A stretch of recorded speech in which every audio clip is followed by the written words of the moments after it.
Welcome to Royal News, where behind every crown lies a tale worth telling. Before we continue, hit that notification bell to get the latest updates on royals across the globe. In a moment that stirred hearts across Denmark and beyond, two rising stars of the Danish royal family stepped into the light, not with pomp or protocol, but with raw love and generational strength. As Queen Margrethe II waved from her hospital balcony, it was the tender voices of her youngest grandchildren, Prince Vincent and Princess Josephine, that resonated like a royal heartbeat. Their message wasn't just sweet, it was seismic, a tribute to their monarch, grandmother, and the living soul of a nation. But beneath this tender gesture lies a riveting drama: health scares, hushed hospital halls, a monarchy in suspense, and a family bracing for the unknown. It all ignited with a terse and cryptic royal bulletin. On an otherwise quiet morning, the Danish royal house issued a jarring statement. Her Majesty had been hospitalized for medical evaluation due to persistent discomfort. The nation froze.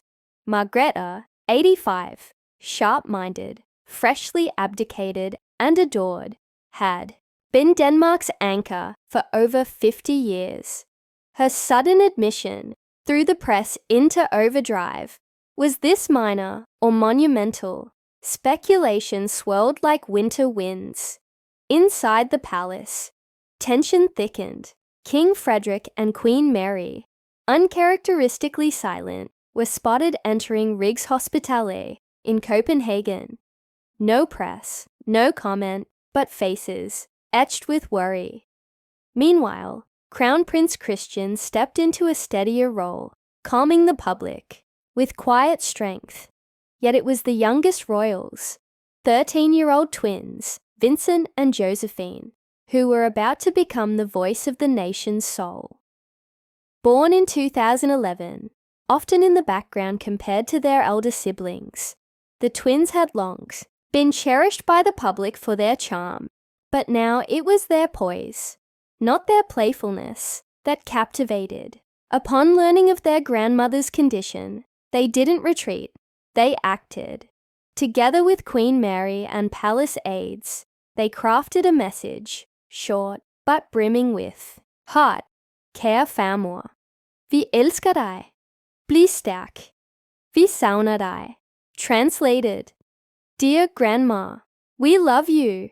Stay strong. We miss you. Raw, unfiltered, royal in the truest sense. Their words, paired with an unseen photo of a warm family embraced during a private summer, exploded across social media. Within hours, the post became a cultural lightning rod. Hashtags like Stærk Margrethe surged, crossing Danish borders and igniting Scandinavian unity. Inside the palace, the family tightened their circle. Christian cancelled engagements. Princess Isabella visited a children's hospital, urging resilience. Queen Mary, ever the stateswoman, attended a global summit in Stockholm, but jetted back to Copenhagen the same night.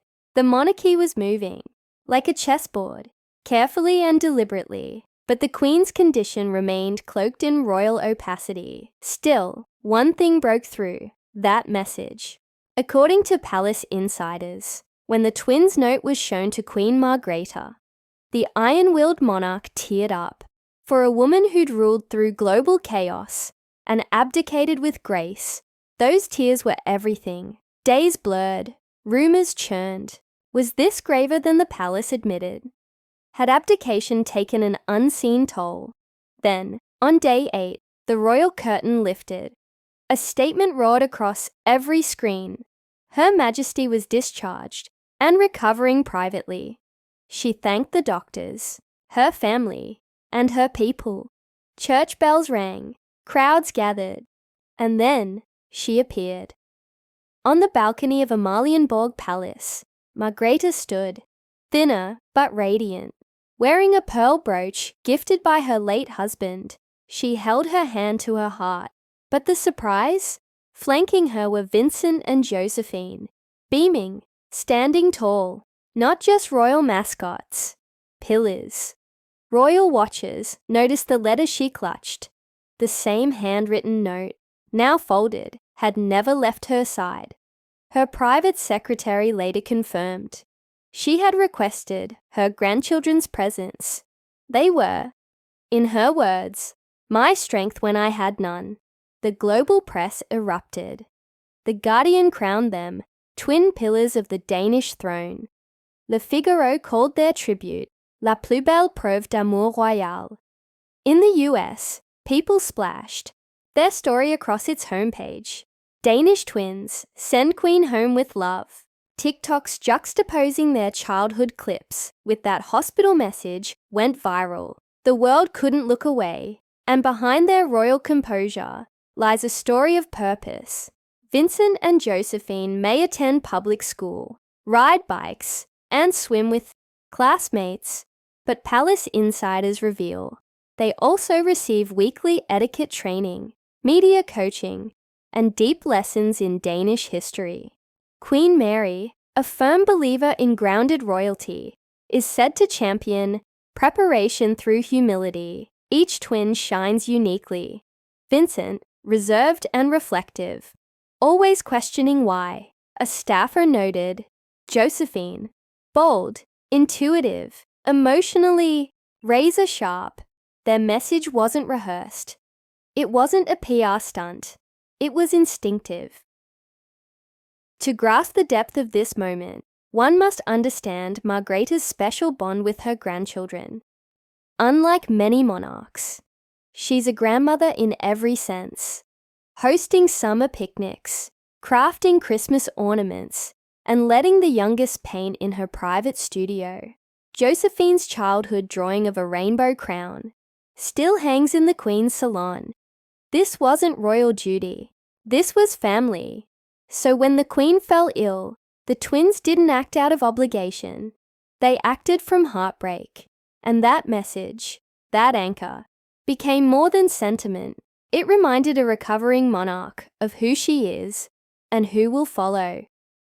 Denmark has always walked a fine line between tradition and progress. Queen Margrethe's reign, historic, powerful, revered, now gives way to Frederick and Mary's modern monarchy. But in this interlude, it was not the king, nor the queen, nor the heir who embodied Denmark's heart. It was Vincent and Josephine, teenagers, royals, and perhaps the future soul of the crown, as Queen Margrethe steps into her next chapter, not as Denmark's sovereign, but as its revered matriarch. The legacy she leaves may not rest in marble, statues, or archival speeches. It may live on in a note, in a moment, and in the hearts of two grandchildren who showed their nation that royalty, at its best, is not about rule. It's about love.